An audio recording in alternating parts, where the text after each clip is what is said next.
Assalamualaikum warahmatullahi wabarakatuh. Alhamdulillah wassalatu wassalamu ala nabiyyina Muhammadin wa ala alihi wa sahbihi wasallam. Amma ba'du.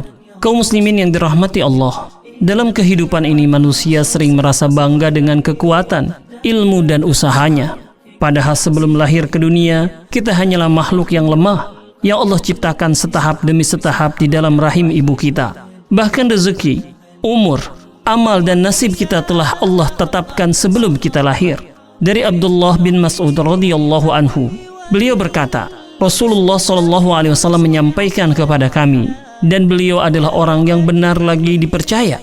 Beliau bersabda, Inna ahadakum yujma'u khalquhu fi batni ummihi 40 yawman nutfah, thumma yakunu 'alaqatan mithla dhalik, thumma yakunu mudghatan mithla dhalik, ثم يرسل الملك فينفخ فيه الروح ويؤمر ب4 كلمات بكتب رزقه وأجله وعمله وشقي أو سعيد فوالذي لا إله غيره إن أحدكم ليعمل عمل أهل الجنة حتى ما يكون بينه وبينها إلا ذراع فيسبق عليه الكتاب فيعمل بعمل أهل النار فيدخلها وإن أحدكم ليعمل بعمل أهل النار حتى ما يكون بينه وبينها إلا ذراع فيسبق عليه الكتاب فيعمل بعمل أهل الجنة فيدخلها. Sesungguhnya salah seorang di antara kalian dikumpulkan penciptaannya di dalam perut ibunya selama 40 hari berupa air mani. Kemudian menjadi segumpal darah selama itu juga. Kemudian menjadi segumpal daging selama itu juga. Setelah itu Allah mengutus malaikat untuk meniupkan ruh kepadanya. Dan malaikat diperintahkan menulis 4 perkara. Rezekinya, ajalnya, amalnya, dan apakah ia menjadi orang yang sengsara atau bahagia. Demi Allah yang tidak ada sesembahan yang benar selain Dia, sungguh salah seorang di antara kalian ada yang beramal seperti amalan penghuni surga, hingga jarak antara dirinya dengan surga tinggal sehasta. Lalu ketetapan Allah mendahuluinya, maka ia melakukan amalan penghuni neraka, lalu ia masuk ke dalamnya.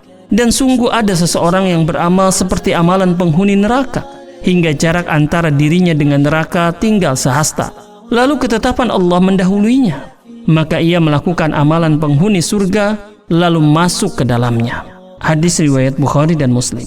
Kaum muslimin yang dimuliakan Allah, bagian akhir hadis ini sangat menggetarkan hati.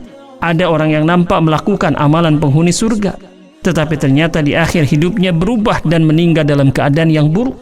Sebaliknya ada orang yang dahulunya banyak dosa, kemudian Allah berikan kepadanya hidayah sehingga ia meninggal dalam keadaan baik. Karena itu para ulama sangat takut terhadap buruknya akhir kehidupan atau su'ul khatimah. Mereka tidak merasa aman dengan amal yang telah dilakukan.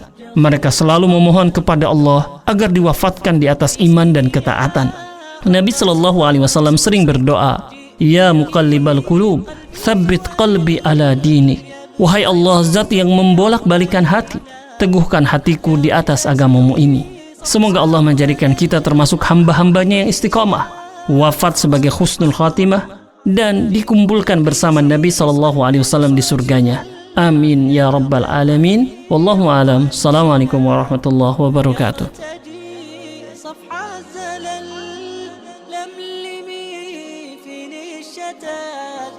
وامسحي دمع المقلب